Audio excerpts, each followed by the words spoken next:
तो जो लैक ओप्रोन है ये रेगुलेशन ऑफ जीन एक्सप्रेशन को समझाने का बड़ा ही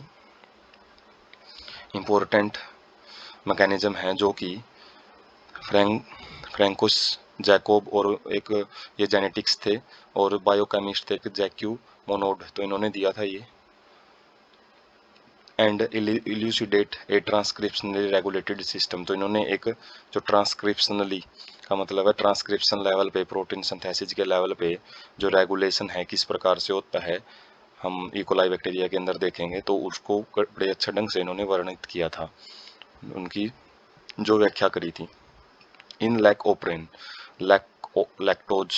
के लिए आया है यहाँ पे, लैक वर्ड है जो, इनके अंदर क्या होता है, a polycistronic structural gene is regulated by a common promoter and regulatory gene. तो पॉलीसिस्टर्निक क्योंकि ये प्रोकैरियोटिक के अंदर होता है, एक जो mRNA की जो सीक्वेंस है वो काफ़ी सारे प्रोटीन कोडिंग कर सकती है, तो वो जो जीन है उसको कॉमन प्रोमोटर और रेगुलेटर जीन के द्वारा कोड किया जाता है। काफ़ी सारे वहाँ पे स्ट्रक्चरल जो प्रोटीन है वो अलग अलग बनते हैं, एक ही प्रोमोटर उसको कोड करता है, रेगुलेटर जीन भी कॉमन ही रहते हैं वहाँ पे। Very common in bacteria and is refer to as operon, तो ये बैक्टीरिया में बहुत बार देखने को मिलता है और इसको ओप्रोन बोला जाता है। ओप्रेन ओपेरा से वर्ड आया है, जो कि सर्कस टाइप में होता है, जिस सर्कस में अलग अलग जो लोगों की एक्टिविटी है एक अलग ढंग से रेगुलेट की जाती है, तो जो रेगुलेटेड वे में जो काम करते हैं वहीं से जो ये नाम है जैकोब और मोनाइड ने वहीं से इनको जो लैक ओप्रेन नाम दिया है। फ्यू सच एग्जाम्पल लैक ओप्रोन, तो कुछ और एग्जाम्पल भी होते हैं, जैसे लैक ओप्रोन का तो हम पढ़ेंगे ही, ट्रिप्टोफेनाप्रोन भी होता है, एराओप्रेन, हिसोप्रेन, वैलिनप्रोन, तो ये अलग अलग टाइप के ओप्रेन है वो भी पढ़ने को मिलते हैं। कंसिस्ट ऑफ, जो लैकोप्रेन है उसके अंदर एक तो रेगुलेटरी जीन होता है जिसको आई जीन बोलते हैं, इंड्यूसर जो प्रोसेस को इंड्यूस करवाता है, कोड फॉर रिप्रेसर, ये रिप्रेसर के लिए कोड करेगा, और जो रिप्रेसर है वो उसके बाद रेगुलेट जो ऑपरेटर है उसके ऊपर का जाके काम करता है। 3 स्ट्रक्चरल जीन होते हैं, जैसे एक से ज़्यादा हमने बताया पॉलीसिस्टर्निक कंडीशन देखने को मिलती है यहाँ पे, तो एक से ज़्यादा जीन है उनका कोड किया जाए, एक से ज़्यादा जीन प्रेजेंट होते हैं, 3 स्ट्रक्चरल जीन जेड वाई और ए।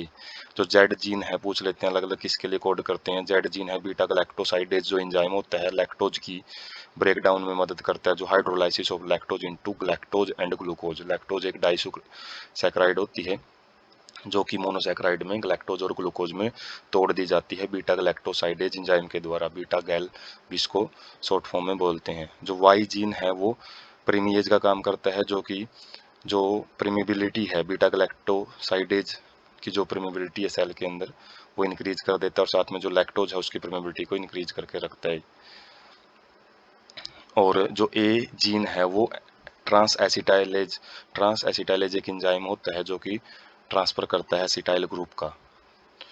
तो ट्रांसफर ऑफ एसिटाइल ग्रुप को करने वाला एंजाइम होता है, ज़्यादातर दो ऊपर वाले दो को ही ज़्यादा पढ़ा जाता है, और ज़्यादा डिटेल तो जेड जीन की रहेगी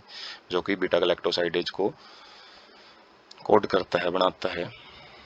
उसके बाद मैकेनिज्म कैसे काम करता है lac operon, regulation of lac operon visualized by as a regulation of enzyme synthesized by its substrate. तो इसको कैसे विजुअलाइज किया जाता है कि रेगुलेशन ऑफ इंजाइम सिंथेसिस की इंजाइम की सिंथेसिस किस प्रकार से की जाती है इसके सबस्ट्रेट के द्वारा, जैसे लैक्टोज यदि सेल में आएगा तभी उसको तोड़ने वाला जो लैक्टोज को तोड़ने वाला इंजाइम है वो तैयार किया जाएगा। ग्लूकोज और galactose can not act as a inducer for lac operon, तो ग्लूकोज और ग्लैक्टोज हैं ये जो मोनोसैकेराइड शुगर हैं जैसे लैक्टोज से टूट के बनती हैं वो कभी इंड्यूसर का काम नहीं करेंगे लैकोप्रोन में। तो यहाँ पर नेगेटिव रेगुलेशन देखने को मिलता है, क्यों, क्योंकि regulation of lac operon by a repressor, तो एक जो रिप्रेसर प्रोटीन होता है उसी से ये प्रोसेस इनिशिएट होती है, मतलब प्रोसेस को दबाने वाला ही यहाँ पे प्रोसेस रेगुलेट करके चलता है। वैसे तो नेगेटिव रेगुलेशन इसलिए बोलते हैं क्योंकि प्रोसेस पहले स्टॉप रहती है, रिप्रेसर आएगा तो प्रोसेस को इनिशिएट करवाएगा, तो बंद प्रोसेस को ऑन करवाया जाता है यहाँ पे। और a very low level of expression of lactoferrin has to be present in cell all the time, otherwise lactose cannot enter the cell। तो एक थोड़ी सी मात्रा हर टाइम लैकोप्रेन की हमेशा चलती रहनी चाहिए ताकि जो सेल की जो परमेबिलिटी है, जैसे हमने देखा था जो जीन है वाई जीन जो परमेबिलिटी बना के रखता है तो उसके लिए ज़रूरी है, तभी वो और सेल है और लैक्टोज है वो एंटर कर पाएगा सेल के अंदर। लैक्टोज और allolactose regulate switching on and off the operon inducer. जो लैक्टोज और एलोलैक्टोज हैं ये स्विचिंग प्रोसेस को ऑन करवाना या ऑफ करवाना है उसका काम करेंगे, इसलिए इनको इंड्यूसर बोला जाता है। तो इन अब्सेंस ऑफ लैक्टोज, लैक्टोज के अब्सेंस में जो प्रोसेस है वो ऑफ रहती है। प्रोसेस ऑफ का मतलब है बीटा गैलेक्टोसाइडेज नहीं बनता है। Repressor of operon is synthesized from I gene. तो आई जीन प्रेजेंट होता है, पिक से भी हम इसको क्लियर करेंगे, तो वहां से जो रिप्रेसर प्रोटीन है उसको बनाया जाता है। Repressor protein bind to the operator, और जैसे ही रिप्रेसर प्रोटीन ऑपरेटर के साथ जाके बाइंड करेगा तो ये preventing RNA polymerase from the transcribing operon. तो ये ऑपरेटर के पास जैसे जाके अटैच होएगा तो ये आरएनए पॉलीमरेज को वहाँ पे चिपकने में प्रॉब्लम क्रिएट करेगा, जिसकी वजह से आरएनए पॉलीमरेज उस जीन की ट्रांसक्रिप्शन नहीं कर पाएगा, तो प्रोसेस को ऑफ करके रखता है रिप्रेसर की मदद से। In presence of lactose, lactose की प्रेजेंस में प्रोसेस स्विच ऑन हो जाती है। कैसे? लैक्टोज आएगा, सेल के अंदर ट्रांसपोर्ट किया जाएगा परमीएज के द्वारा, और जो रिप्रेसर है उसको इनएक्टिवेट किया जाता है इंड्यूसर के साथ अटैच करके। एक इंड्यूसर बनेगा, इसमें इंड्यूसर है जो वो रिप्रेसर के साथ बाइंड करके उसको इनएक्टिव कर देता है। allows RNA polymerase access to promoter and transcription proceeds। और जो RNA polymerase है, अब जो प्रोमोटर साइट है उसके ऊपर कोई भी रिप्रेसर बाइंड नहीं है, तो RNA polymerase अपनी आसानी से वहाँ पे जाके अटैच हो सकता है और ट्रांसक्रिप्शन है उसको शुरू कर सकता है। तो यहाँ पे डायग्राम से हम समझ सकते हैं, जैसे इन अब्सेंस ऑफ इंड्यूसर, यदि इंड्यूसर नहीं है, लैक्टोज मीडियम में प्रेजेंट नहीं है, तो इंड्यूसर जो जीन है वो एक रिप्रेसर एमआरएनए बनाएगा, रिप्रेसर एक प्रोटीन बनेगा। रिप्रेसर प्रोटीन है जो प्रोमोटर जो रीजन है उसके आगे आके अटैच हो जाता है या प्रोमोटर रीजन पे अटैच होएगा। और हमको पता है प्रोमोटर रीजन प्रोसेस को शुरू करवाने वाला होता है, तो यहाँ पे आरएनए की बाइंडिंग के लिए कोई जगह ही नहीं है। Repressor binds to the operator, वो जीन के साथ जाके अटैच हो जाएगा, and prevents the RNA polymerase from transcribing